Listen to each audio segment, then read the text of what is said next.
Ada sesuatu yang menarik bagi saya saat menonton video ini. Apa saya ini boneka?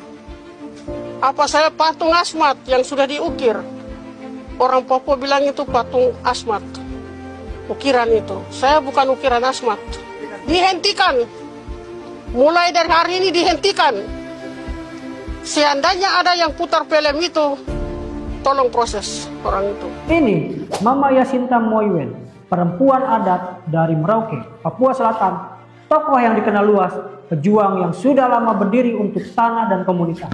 Dan pada 24 Mei 2026, beliau bicara dengan kecewa, dengan tegas, dengan hati yang disakiti. Bukan karena beliau tidak peduli dengan isu Papua, tapi karena sesuatu yang sangat mendasar dilanggar, hak beliau atas dirinya sendiri. Apa sebenarnya yang terjadi? Mari kita baca kronologisnya. Dari video wawancara Mama Yasinta, saya melihat beberapa poin ini. Ini bukan soal setuju atau tidak setuju dengan isi film.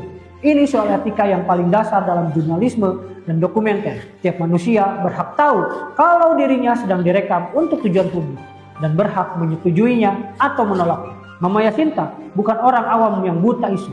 Beliau adalah tokoh yang pada 2025 menerima Timurti Award dari Aliansi Jurnalis Independen. Ada prinsip yang sering terlupakan dalam aktivisme yang bersemangat, yaitu perjuangan yang mulia tidak pernah membenarkan cara yang merendahkan martabat orang yang diklaim sedang diperjuangkan. Kalau kita benar-benar membela masyarakat adat, maka kita harus mulai dengan memperlakukan mereka sebagai subjek yang berdaulat atas dirinya sendiri, bukan sebagai objek yang wajahnya bisa dipinjam untuk memperkuat narasi kita. Maka dari itu, perhatikan 3 standar etika minimum ini. Pertama, persetujuan sadar. Narasumber harus tahu untuk apa mereka direkam sebelum kamera dinyalakan. Kedua, representasi akurat. Pernyataan seorang tidak boleh dipotong dan diframing seolah mendukung posisi yang tidak pernah mereka nyatakan secara sadar. Ketiga, tidak merugikan. Keterlibatan seseorang dalam karya publik tidak boleh membawa konsekuensi negatif pada kehidupan mereka tanpa persetujuan. Standar ini bukan aturan birokrasi. Ini fondasi dari semua jurnalisme dan dokumenter yang menghormati kemanusiaan, termasuk dokumenter yang mengklaim membela kaum yang tertindas. Sekarang, kita bicara soal yang lebih besar, proyek strategis nasional di Papua. Coba lihat data-data ini. Proyek sebesar ini memang menghadirkan pertanyaan-pertanyaan yang serius yang perlu dijawab oleh pemerintah secara terbuka.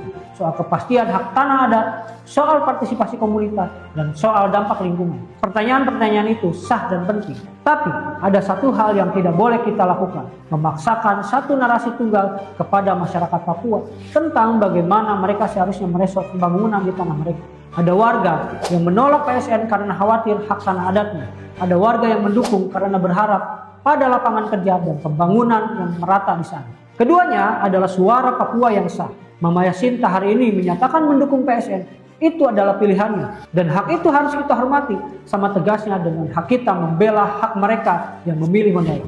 Konsistensi prinsip itulah yang membedakan advokasi yang jujur dari propaganda. Jadi, apa yang kita bela di sini? Kita membela hak Mama Yasinta untuk tidak direpresentasikan tanpa izinnya. Kita membela prinsip bahwa tidak ada gerakan sebesar apapun niatnya yang boleh mengeksploitasi manusia demi konten. Semangat yang kita tangkap dari pernyataan Mama Yasinta, kita boleh berbeda pendapat soal PSN, soal film dokumenter, soal kebijakan pemerintah. Tapi kita tidak boleh berbeda pendapat soal satu hal. Tiap manusia berhak atas kendali ceritanya sendiri. Menurut kalian, apa yang perlu kita lakukan biar suara masyarakat adat Papua benar-benar didengar, bukan hanya sekedar dipakai? Tulis pendapatmu di kolom komentar.